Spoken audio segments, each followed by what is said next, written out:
I'm going to use this man's video in order to make sure that you understand why Blerd Station needs to be your destination. Streaming services are dead. Netflix has lost 2 million subscribers in the last year. HBO posted a loss of $2.1 billion in their final quarter of 2022. Disney has lost over 4 million Disney Plus subscribers in the last 2 quarters. That's all happening because these giant streaming companies, with their billions of dollars, can't compete with you. User-generated content is quickly becoming better at producing a feeling and telling stories in a short, compact, digestible formula. And it's being done by millions of people around the world on a much smaller budget than big Hollywood studios could ever hope to produce a minute's worth of video or entertainment on. And Hollywood and big streaming studios have no idea what to do about this. In addition to having its own original IP, Blerd Station is actually bringing in content creators from across the spectrum in order to create new experiences for its members. So when you think about it, if we are trying to be a part of the community, we need to incorporate the community, okay?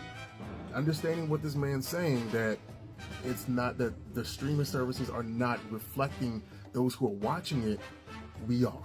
And it's not to say that Hollywood can't produce good stories, but part of the problem for these streaming platforms is that they just won't. They're not producing good media. Because in a world where attention is more valuable than it has ever been before, all of these big studios and streaming services can't help but to double down on things that are politically charged and socially charged, and this is a huge mistake on their part. And they don't seem to realize that this is the problem with what they're doing. As viewers, when we open our favorite streaming apps, we want to escape the absurdity of the real world.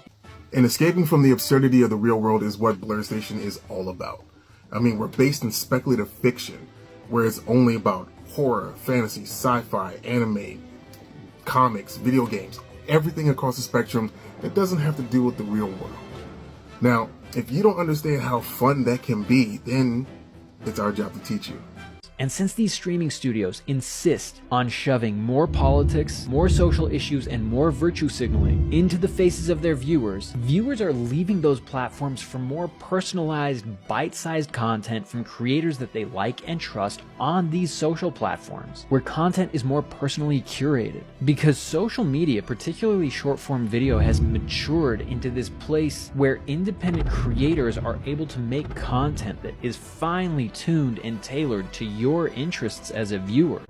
Between content creators like I Speak 1906, EB Ready, King Genty, King Lion, Chocolate Chips and Dip, Do You Speak Geek, Wingless Comics, and Blerd's Eye View, with so many more coming, we're actually tailoring Blerd Station for the consumer that happens to enjoy the content that reflects them, as opposed to content that we think that we should shove down their throat.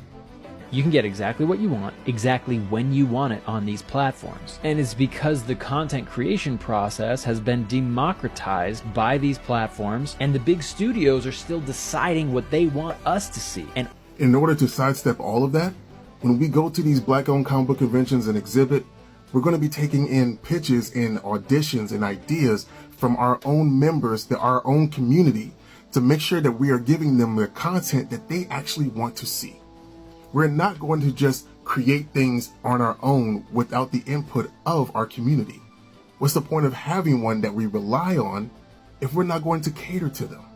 all of this has caused these platforms to hemorrhage money, and it's been getting worse. So the writing is on the wall for these streaming companies, because the other big issue that they face is that streaming services, to get all of the ones that you want, it's now more expensive than having cable. The first 100,000 subscribers that we get to this platform, they get stock options and equity within the company, which is something that you don't see Netflix or you don't see Disney Plus offering to any of their subscribers. And what's the cost of that? $10.99 a month for consecutive 36 months. That is you earning your equity and your stock options at the end of 3 years for you to trust us to give you the content that you want to see. And that's actually one of the things that made streaming so disruptive and desirable in the early days. It was accessible, it was cheap, and it was on demand, and we got to pick what kind of media we wanted to consume on these streaming platforms when we didn't have the ability to choose on cable TV. It made no sense to keep cable. And in 2023, short-form UGC is to these streaming networks as the streaming networks were to cable in the early 2010s. Just think about that for a minute. Yeah, just think about that for a moment. We are a streaming service that's actually incorporating all the best parts of what UGC is all about. If we are sitting here saying that we can do what the other streamers won't do, why don't you give us a chance? Hulu just raised its price to $17.99 a month. Yeah, they have some content on there, but are you watching anything on there? Is there a lot of shovelware on there? You know, at $10.99, not only are you getting people that you want to see, but you're getting content that you can help direct, that you can help participate in. You could actually own a piece of the pie when it comes to the money that comes in with this. Really consider $10.99 for the next 36 months and become an owner of something that is revolutionary, because we're taking in everything from all the mistakes from the streamers and all the positive things from these apps. Blerd Station is your destination.